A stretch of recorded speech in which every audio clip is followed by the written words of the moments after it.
Assalamualaikum warahmatullahi wabarakatuh. Perkenalkan, saya Famil Hami dari kelas A1 Ilmu Komunikasi dengan NIM 200211067. Di sini saya akan mempresentasikan tentang komunikasi massa. Apa itu komunikasi massa? Komunikasi massa adalah jenis komunikasi yang ditujukan kepada sejumlah halayak yang tersebar melalui media cetak, majalah, elektronik, radio, televisi. Karena disampaikan melalui media, pesan yang dapat diterima secara serentak dan sesaat.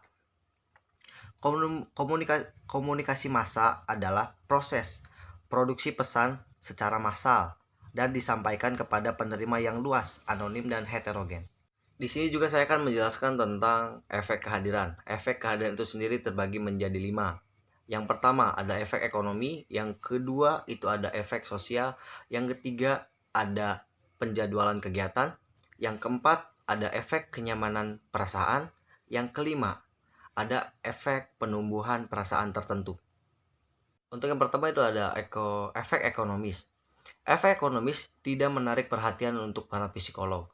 Kita mengakui bahwa kehadiran media massa telah menggerakkan berbagai usaha seperti produksi, distribusi, dan konsumsi media massa. Kehadiran surat kabar berarti menghidupkan pabrik yang mensuplai kertas keran, menyuburkan pengusaha percetakan dan grafika.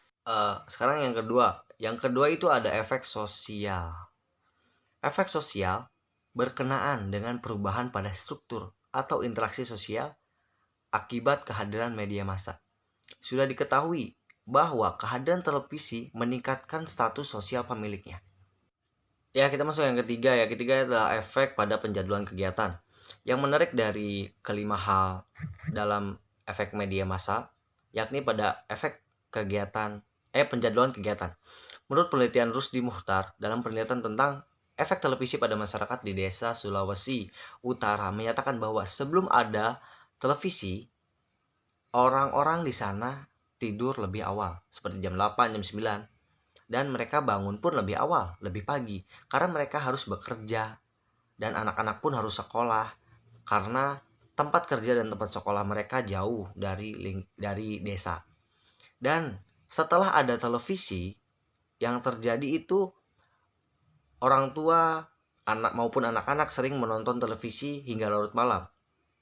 Dan sebagai orang tua melihat anak-anaknya yang sering tidur malam sampai tidak ingat waktu, akhirnya anak-anak mereka pun bangun kesiangan dan hingga sekolahnya pun mereka jadi malas, jadi telat untuk datang sekolah. Ya, untuk yang keempat itu ada efek pada perasaan tertentu. Kita telah melihat bagaimana orang menggunakan media massa itu untuk memuaskan psikologisnya. Media dipergunakan kadang tanpa persoalan isi pesan saja. Sering terjadi juga orang-orang menggunakan media itu untuk menghilangkan rasa sedih, rasa bosan, rasa kecewa, atau sebagainya. Tapi media massa juga digunakan orang-orang bukan untuk menghilangkan perasaan, tapi kadang juga orang-orang menggunakan media massa itu untuk menimbulkan perasaan seperti rasa senang ataupun percaya kepada media massa tersebut. Yang kelima itu ada efek kenyamanan perasaan. Ya, efek kenyamanan perasaan ini akan timbul saat kita sering menonton televisi atau melihat sosial media. Ya, jadi kita sering menontonnya, sering melihat kayak contoh kita sering melihat televisi dan kita kayak nyaman aja gitu untuk melihatnya. Jadi itu akan timbul kenyamanan perasaan terhadap media. Mungkin itu saja yang bisa saya sampaikan. Kurang lebihnya mohon maaf. Billahi taufiq wal hidayah. Wassalamualaikum warahmatullahi wabarakatuh.